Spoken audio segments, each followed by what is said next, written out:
السلام علیکم۔ آج کا ولاگ شروع کرتے ہیں۔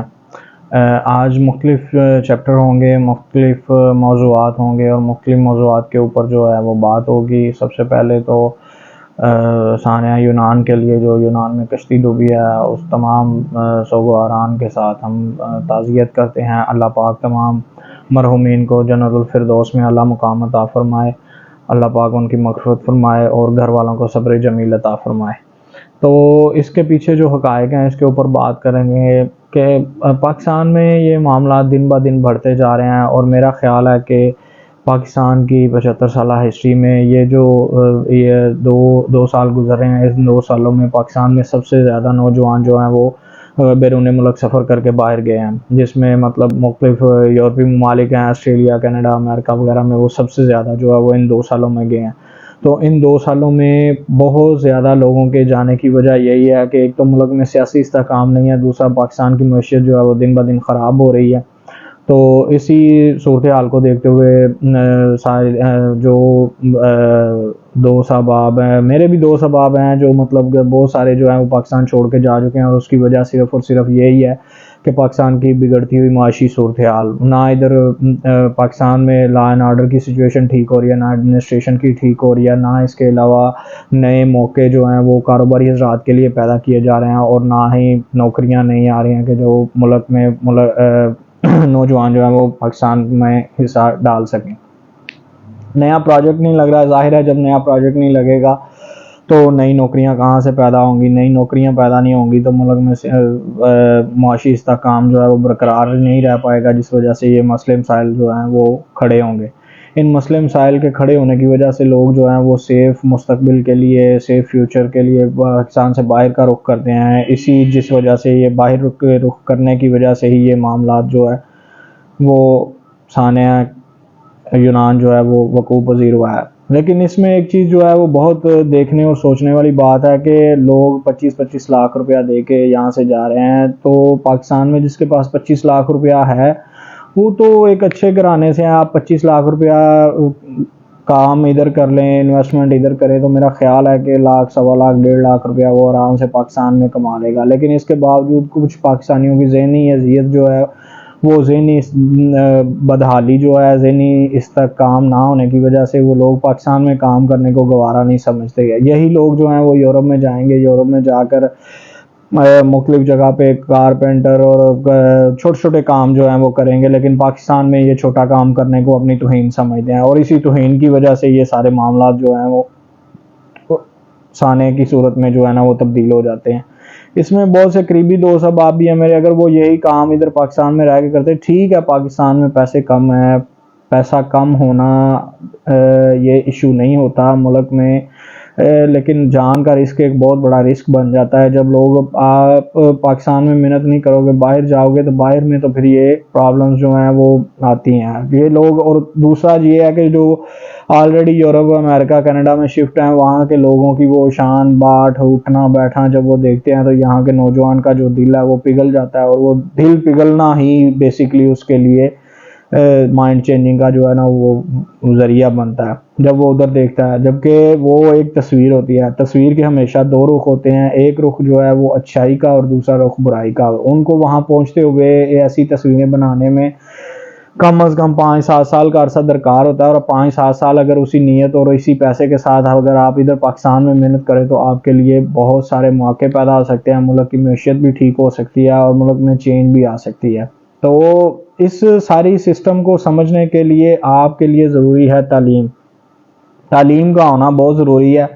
تعلیم یافتہ یہ جتنے نوجوان ہیں آپ دیکھ لیں گے، یہ تمام جو نوجوان جو ہیں وہ انڈر میٹرک ہوں گے، 5-10% لوگ ایسے ہوں گے جو مطلب پڑھے لکھے بھی ہوں گے، لیکن زیادہ لوگ جو ہیں وہ ان پڑھ ہوں گے، مطلب انڈر میٹرک ہوں گے۔ انڈر میٹرک ہونے کی وجہ سے ان کی ذہنی صلاحیت جو ہے وہ اسی طرح کی ہوتی ہے، اور اسی طرح کے یہ ڈیسیجن لیتے ہیں، جتنی وہ کہتے ہیں نا کہ جتنی انسانی دماغ کی ساخت ہے یا جتنی اس کی عقل ہے، اس نے اپنی عقل کے مطابق ہی کام کرنا ہے۔ تو یہ عقل جو ہے وہ ان سے ایسے فیصلے کرواتی ہے۔ پھر اس کے بعد آ جاتا ہے والدین کے رویے۔ اگر گھر میں آپ دیکھیں کہ کوئی بندہ پاکستانی معاشرے میں کوئی بندہ کام نہیں کر رہا تو اس کے والدین، اس کے بڑے بھائی اس کو ذہنی طور پہ اس طرح کا ٹارچر کرتے ہیں کہ وہ خودکشیاں کرنے تک پہنچ جاتا ہے۔ اور یہ یہاں پہ جو سب سے زیادہ ضرورت ہوتی ہے وہ اس وقت اپنے گھر والوں کو، اس کے گھر والوں کو ہی اس کی گائیڈنگ کی ضرورت ہوتی ہے کہ وہ ان کو گائیڈ کریں اور اس کو سمجھائیں اور سمجھا کے اس سے بہتر فیصلے کی امید رکھیں. لیکن ہمارے پاکستانی معاشرے میں اس کے برعکس ہے تمام معاملات. تو یہ ساری وجوہاتیں جب اکٹھی ہوتی ہیں تو پھر اس طرح کے سانحات جو ہے نا وہ رونما ہوتے ہیں، جیسا کہ اس وقت یونان میں ہو چکا ہے. تو ویری ڈیپ کنڈولنس اس تمام معاملے کے اوپر ان کے لواحقین سے، ان کے پیچھے رہ جانے والوں سے. اللہ پاک تمام جو ادھر شہید ہوئے ہیں، وفات پا چکے ہیں، اس کے لیے جو بھی ٹرمز استعمال ہو، اللہ پاک ان کی مغفرت فرمائے. ہم ان کے لیے دعا گو ہیں، اور پیچھے رہ جانے والوں کے لیے اللہ پاک ان کو صبر جو ہے وہ عطا کرے تاکہ وہ اپنی باقی ماندہ زندگی جو ہے وہ اچھے طریقے سے گزار سکے. اس کے بعد ہم دوسری طرف آئیں گے. دوسری بات آ جاتی ہے پاکستان میں پالیٹکس کے اوپر. تو جناب کل خان صاحب جو تھے وہ پیش ہوئے ہیں عدالت میں. تو عدالت میں پیش ہو کر اسد عمر صاحب نے خان صاحب کی بہت زیادہ بے عزتی کی ہے، بہت زیادہ اس کو رگڑا دیا ہے. رگڑا اس وجہ سے دیا ہے کہ خان صاحب جس آپ کی حرکتوں کی وجہ سے، آپ کی چال چلن کی وجہ سے ہم آج یہاں پہ کھڑے ہیں. آپ کی میں پالیسیوں کو پہلے کہتا رہا ہوں کہ آپ باز آ جائیں، آپ باز نہیں آئے. تو یہی باز نہ آنے کی وجہ سے آج ہم اس نہج تک پہنچے ہیں. تو اس نہج تک جب یہ پہنچے ہیں تو ان کے معاملات تو ٹھیک ٹھاک. یہ اندرونی خبر ہے کہ خان صاحب کے ساتھ اسد عمر نے بہت زیادہ تلخ کلامی کہہ لیں، اس کو بد کلامی کہہ لیں، برا چال چلن بول چال کہہ لیں. تو اسی تمام چیزوں کو آپ اکٹھا کر کے سمجھ لیں کہ اسد عمر نے خان صاحب کے ساتھ یہ سارے معاملات جو ہیں وہ ڈسکس کیے ہیں، اور کہا ہے کہ ان کے پاس، آپ کہتے ہیں کہ آپ نے کچھ نہیں کیا، جبکہ ان کے پاس ایک ویڈیو موجود ہے جس میں آپ نے لوگوں کو انسٹرکشنز دیں، ہدایات دیں، اندرونی کور کمیٹی کے اجلاس میں جو ہدایات دیں وہ تمام ان کے پاس موجود ہے. اس کے ساتھ ساتھ انہوں کا مطلب کافی زیادہ جو ہے وہ اس متعلق معاملات ہوئے. لیکن آپ کو ایک اندر کی خبر اور دوں کہ ملائکہ بخاری، اسد عمر اور مفتہ اسماعیل یہ تینوں پیپلز پارٹی میں جانے کی بھرپور کوشش کر رہے ہیں. اس متعلق ان کے روابط بھی ہوئے ہیں. تو لیٹ سی اینڈ گو. میں آپ کو سب سے پہلے یہ نیوز بریک کر رہا ہوں کہ آپ دیکھیں گے کہ یہ تینوں اب آپ انشاءاللہ فیوچر میں آپ کو یہ پیپلز پارٹی میں جاتے ہوئے نظر آئیں گے. اس کے علاوہ میں آپ کو بتاؤں لاسٹ ٹائم ولاگز میں نے 3-4 خبریں دی تھی پیشن گوئیاں، اس میں تقریباً موسٹلی ساری چیزیں ٹھیک ہوئی ہیں. بزنس کے ریلیٹڈ بھی کہا تھا، اس میں بھی فائدہ ہوا لوگوں کو، سیاست کے متعلق بھی، اور مطلب پاکستان کے حالات کے متعلق بھی.